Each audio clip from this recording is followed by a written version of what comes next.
Hey, you're probably wondering why I'm here in this trench and not in the news studio talking about the next battle I've been in, but unfortunately I haven't been given combat leave due to recent events. But since I'm stuck in this trench, I might as well tell you the story of how I ended up here. And what exactly led me here was the Battle of the Dug Line, a multi-day two-way offensive between Colonial and Warden forces to take control of Shackled Chasm, Terminus, and Alot's Bight. And with the advent of tanks along with frigates and destroyers to the battlefield, the fighting was incredibly intense, with towns changing hands multiple times throughout the days. But due to how much stuff happened throughout the battles of the Dug Line, I think it's best if we go day by day to make things more simple. Before we start, let's establish something important. What is the Dug Line? Well, to explain, the line is an operational boundary created by the command of the colonial forces within Shackled Chasm to rejuvenate both morale and actual held territory. Because since the last video on Operation Holding Ground, which you should totally watch, multiple towns were taken by Warden forces: Beltol, Grave of Erastos, Reflection, Limewood Holdfast, and worst of all, Silk Farms, which was the supply point for this front of the war. So obviously it's a critical loss. But to combat this failure, the Dug Line was born, both as a line of defense from further Warden attacks, but additionally a goal of attack to re-seize the recently lost towns on the eastern side of Shackled Chasm. Ignore the drawings, it's all I had to explain with. And while there were no specific plans on how to retake the towns on the east side of Shackled Chasm, it was more of a general, broad idea of how to handle the war for the next several days. And that's what leads us to Day 1, December 27th, 2025.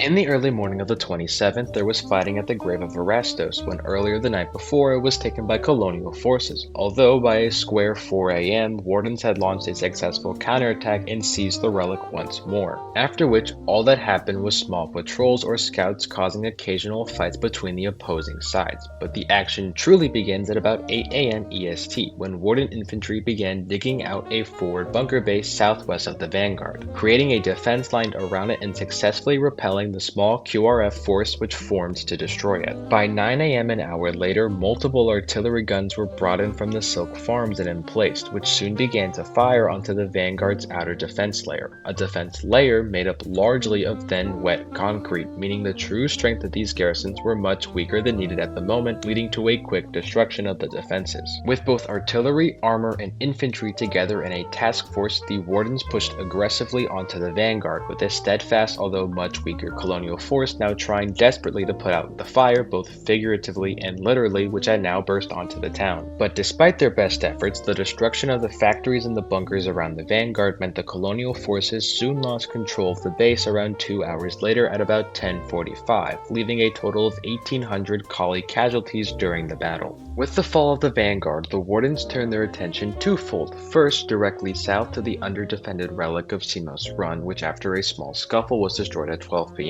and then promptly captured by the Wardens 90 minutes later at 1:30. Back in the vanguard, Colonials fought in a desperate counterattack at the town's northern concrete base, but following its destruction, the real fighting force began to move northeast along the road which led to First March, which would be the final stand for the Colonials in the defense of their claim on Shackled Chasm. Initially, most colonial officers believed the heavily defended choke point between the mountains would prevent any further advancement, and for a small amount of time, it did. The Wardens were kept at bay by the garrison line. However, the Wardens soon brought in a newly built frigate, which, along with the revamp on the intensity of the attack, soon drove straight through the defense layers one by one, with Colonials helpless to stop it. And over the next hour, the Wardens approached ever closer onto First March. Now, taking a small step back here, something a little funny to mention is, well, nobody had checked how many shirts were left in the Mercy's Whale stockpile for any group. There were 0. So you can imagine the surprise of the remaining collies at First March when told no soldier supplies could be received, practically ensuring the relic's destruction, which soon came at 2:40 p.m., along with another 1,700 dead Colonials to boot. Now at this point, the Colonials are in a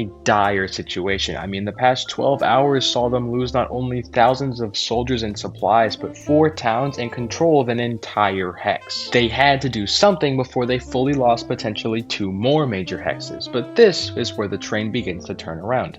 so to speak. When First March was lost, the border bases of both Terminus and Alod's Bight were activated, Colonials taking the First March BB, Wardens taking the Semos Run and Grave of Erastos BBs. Sadly, the Colonials were only temporarily able to hold on to their border base before being swiftly destroyed at about 3 p.m. The Wardens' push, though, while initially seeming to hold as much steam as ever, were now at a massive disadvantage in the fight. They had split their army among 3 separate groups to attack all main routes, belaying Trace in North Alod's Bight, the Turncoat in the south, and Warlordstead in northwest Terminus. The 2 army groups pushing into Alod's Bight were now up against a larger colonial QRF, and as they tried to pierce the defenses of the 2 towns, their offensives were soon left to die as they found no real strong footing on either route. Their bunkers and forward operating bases all destroyed, and now they were forced to retreat back into Shackled Chasm, keeping Alod's Bight safe for the time being. Now, when it came to Warlordstead, the story was a lot more eventful, you could say. At this point, at around 3:30 p.m., both the pushes into Alod's had been curbed and repelled by the Colonials, meaning this route was the final area where Wardens could hope to make more progress. So after initial scouts prodded around the defenses, the full force of the Wardens was unleashed onto the town. Okay, before we fully go into this battle, let's set the stage a little bit better. What was Warlords like at this point? In one word, horrible. With measly defense lines only built out of formality and a slew of factory and production bases thrown around, it was a pitiful sight, and with its closeness to Therizo, another major supply point that couldn't be lost, well, a storm was brewing and nobody was ready for it. The Warden army marched into the city, easily bypassing the outer layer of defenses and doing initial attacks on the town's factory, leaving most in damaged states. But before they could reach the town hall, boom! The full force of the colonial military arrived and brought on an utterly desperate defense of their critical production facilities and the supposed last line of defense before Therizo. So here a horrible combination was born, a town's dense urban design mixing with 2 massive armies which had everything on the line riding on this battle. It brought easily the most intense fighting of the day, street-to-street combat where buildings became major points to hold, tanks and half-tracks crossing the streets under constant paranoia of anti-tank weapons firing from unseen corners. This could only be compared to something akin to Stalingrad, an utter hellscape of fighting. Am I playing it up a bit? Maybe, but do I like it? Yeah. At the Warlord's Town Hall, it was armed to the teeth, with an artillery post built beside it which shelled the outer corners and even interiors of the town, only making the fighting conditions worse. This went on for 2 hours as both groups viciously squabbled for control, only with a final substantial push from the Wardens at 5 p.m. allowing them to finally seize ownership of the town hall, although not for free. The fighting didn't stop there, it only continued worse as the front merely changed sides. For the next 5 hours, colonial troops would endlessly attack and destroy the town hall and any attempts at building there. Hell, the factories which the town was so heavily defended for in the first place were long gone by then. This fighting continued until about 10 p.m. where colonials were finally able to retake Warlords and push the Wardens back to Semos Run, leaving untold casualties in their wake. Turning our attention back north to end our day, at 5 p.m. the colonials obtained both border bases, launching attacks on First March and Grave of Erastos, securing both by 5:30. However, Wardens soon retook First March 30 minutes later, yet were unable to do so with Erastos, leading to the town staying in colonial hands as day 1 ended. Yet that was all day 1, and if that feels like a lot, well, imagine how it felt fighting in it. But now let's look at some numbers. Across all 3 hexes in 24 hours of day 1, the Wardens lost 8,257 infantry and some amount of vehicles I couldn't really figure out, so imagine a decent amount blew up. For the colonials, they lost a bit more with 9,524 infantry casualties during the day, with again a hard to pin down number of vehicles lost too. Also a destroyer, they lost a destroyer. I don't even know how, I just know they lost it. But anyway, day 1 was horrible for the colonials. Even if the casualties weren't as high as they'd later be, the actual hit to both territorial claims and morale were worse than what any number of dead soldiers could do, and it set the stage for the next several days. So not a very pretty stage. As the day begins, there was fighting at the Grave of Erastos, when earlier the night before it was taken by colonial forces, although by a square 8 a.m. Wardens had launched a successful counterattack and seized the town once more.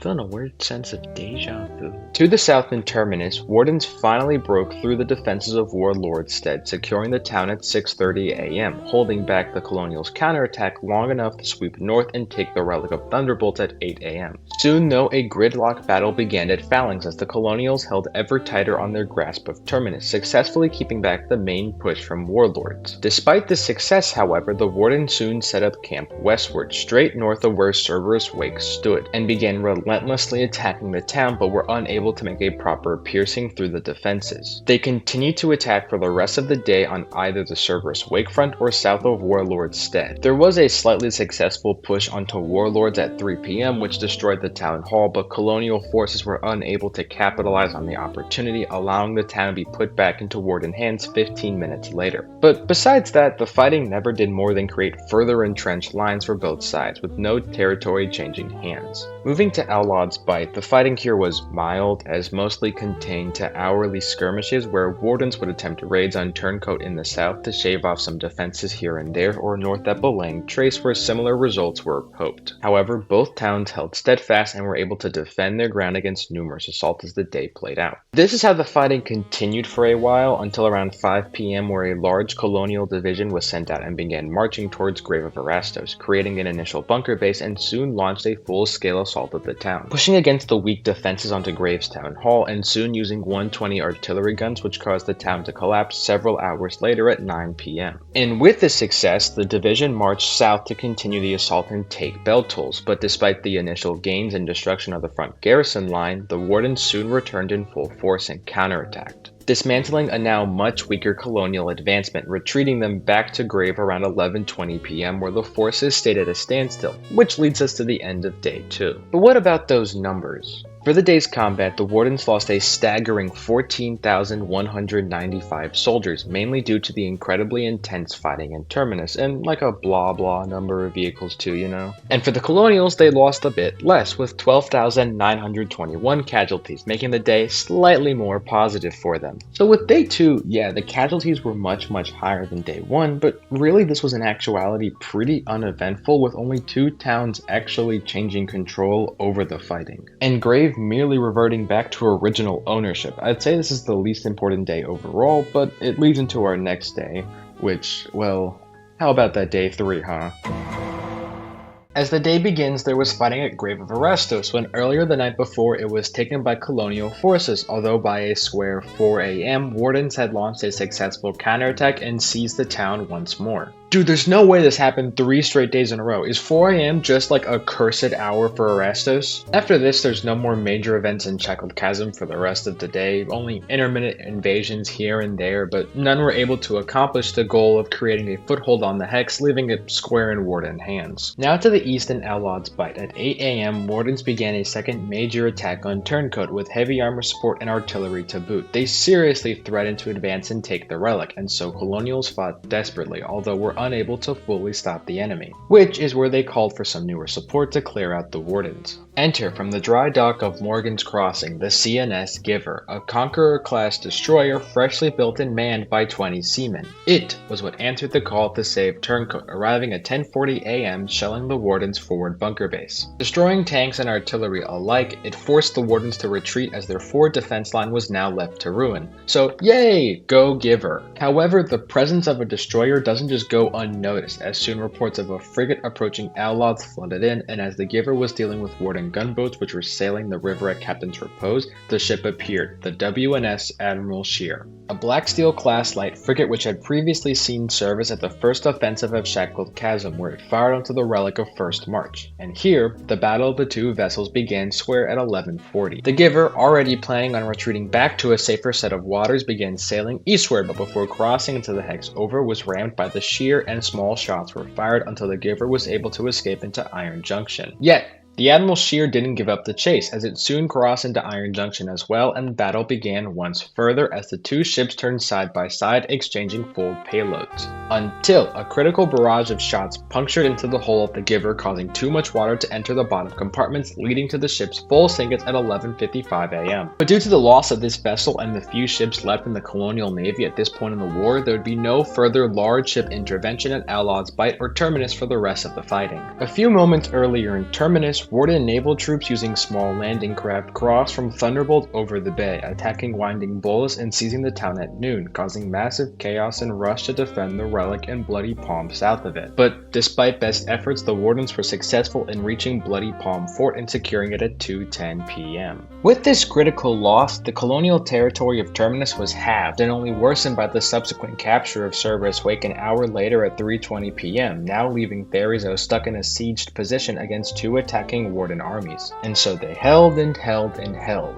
Here the fighting was at its worst. You know how I compared the first fighting at Warlord's Stead to Stalingrad? Yeah, that's a kiddie pool compared to this. So for 2 hours, the colonials held desperately, hoping for some respite, and at 5 p.m. they found it, where a group of collies defeated the vanguard to the east and reached Bloody Palm Fort, reclaiming it at 5:20 p.m. and rushing to Winding Bolus, which was retaken at 5:40, 20 minutes later, leaving a solid front to their west as Cerberus stayed in the hands of the Wardens for the time being. Once again, going back a bit in the day, after the Giver was sunk, the Wardens had resumed their attack on Turncoat, where they kept on the offensive for several hours until a sudden loss of infantry support and destruction of the forward garrisons allowed for the Wardens to enter Turncoat and seize it at 4:50, where they were bombarded from both north and east by colonials, and unable to take the fighting, the Wardens retreated and let the town be recaptured at 6 p.m. Once the Wardens settled into their bunker bases, the WNS Admiral Scheer re-enters Allods from Shackled Chasm. Sailing unopposed, it soon arrives at the Mercy's Whale seaport and begins shelling it, its destruction occurring at 6:35. To which the Scheer then retreats back close to the border, but rather than return to Shackled Chasm, it's joined by a second light frigate, the WNS Coronel, at 6:40, where they both began shelling emplacements plus factories at Mercy's and Turncoat. This continues until 6:55, where Colonial 150 artillery shelled the frigates, forcing them to withdraw to safer positions out of the Hex. Now, that's where I'd like to say Day 3 ends, but it sadly isn't.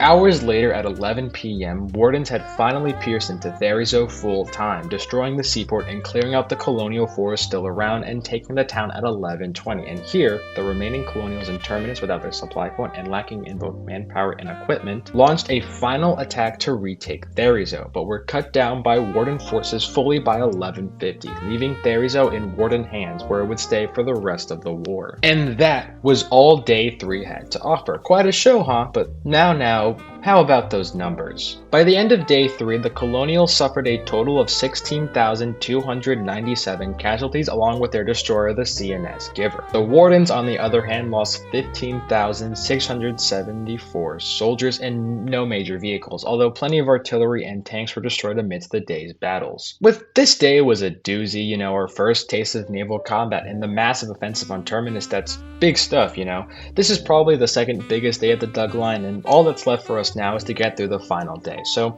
how did that go?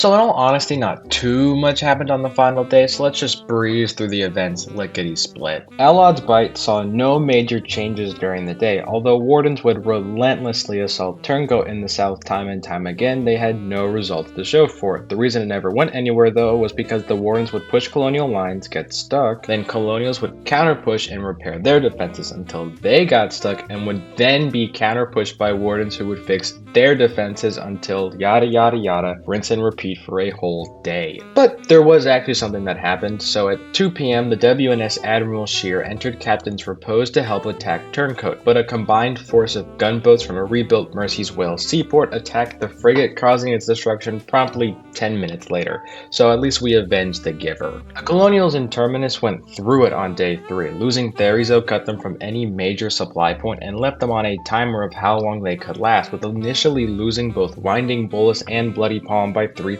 a.m. Multiple colonial attacks let both Thunderbolt and Winding Bolus be taken by 6:10 and 7:20 respectively, although Thunderbolt was recaptured 10 minutes later. The Collies even pushed and retook Bloody Palm Fort, but by 9 a.m. it was back under Warden control again, leaving Winding Bolus alone as the sole remnant of the Colonials' control of Terminus, which was held for another several hours, where the Wardens at 3 p.m. launched a final attack on the Relic relic to which the colonials held, but despite their best attempts, the lack of supplies left the garrison under-equipped, and at 3:20, Winding Bullets was taken, which firmly placed Terminus in Warden hands. But to round out our day, it returns us to Shackled Chasm, where at 2 p.m. the colonials launched a desperate Hail Mary, Operation Secure the Dug Line, an offensive where the colonials split into 3 main platoons, comprised of infantry, armor, and artillery, with the obvious main goal of retaking the Dug Line, which would be accomplished by a tried-and-true method: attack in the north to use Grave of Erastos as a staging ground, where they would then follow the roads and sweep away any Warden resistance far enough to retake everything. A perfect plan! And so it began. At 2, the colonials crossed the border and set up camp, but they were unprepared for the full might of the Warden's defense line, as for the next 4 hours they tried desperately to take Grave and defeat the Wardens here. And even despite destroying the town hall momentarily, they were unable to succeed and soon retreated back over the border to Alod's Bight, and well, while I'd like to say there's more that happened on day 4, that's really all she wrote. Now, of course, those numbers. On day 4, the Wardens lost 12,577 soldiers in their light frigate, the WNS Admiral Scheer, and the colonials lost a decent amount less, with 9,193 casualties over the day, and that finishes the Dug Line. So let's give some total casualty numbers here. Over the course of these past 4 days, the Wardens lost a grand total of 50,703 soldiers in 1 large vessel, and God knows how many smaller vehicles. For the colonials, however, they lost a bit less, surprisingly, with only 47,935 dead soldiers and 2 large naval vessels and a number of vehicles I'd kill myself before figuring out. And that's the story of how I got here. Isn't that really cool? You know, I tell great stories, frankly, but what can we really take away from the Dug Line? And that's where I originally planned on ending this video. You see, when I was a wide-eyed happy boy like New Year's Day, I was confident that I made a slam dunk video. I'd have this whole ending about how the Dug Line was a massive failure, and the whole name irony of it. Oh, it's called the Battles of the Dug Line, but we lost the Dug Line immediately, and all that funny little jazz. But I guess the fucking wayward souls of the CNS giver still can't pass on peacefully. So while I was making this video, the colonials did a massive bum rush and took multiple towns in Shackled Chasm and even into Terminus.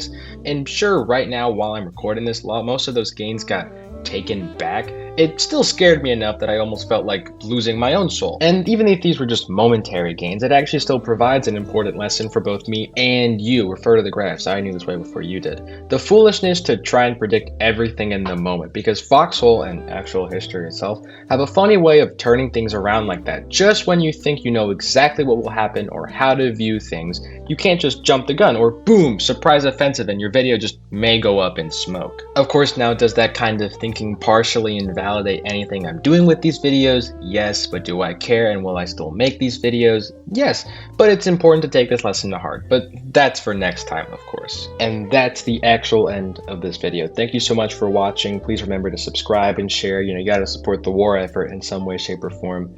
I really liked making this video. I think my biggest challenge, especially with later days, was that I was just so busy in my real life, I couldn't get a lot of actual in-game footage, which means I really just need to find help for future videos and make these quality better, which I'm sure I will, and I hope you'll be there for future content to see how better I get.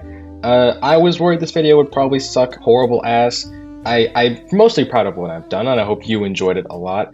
But I think more of my downs can be fixed in the future by just making more content. So I hope you stay around for all the stuff I do in the future. Thank you, and have a great day.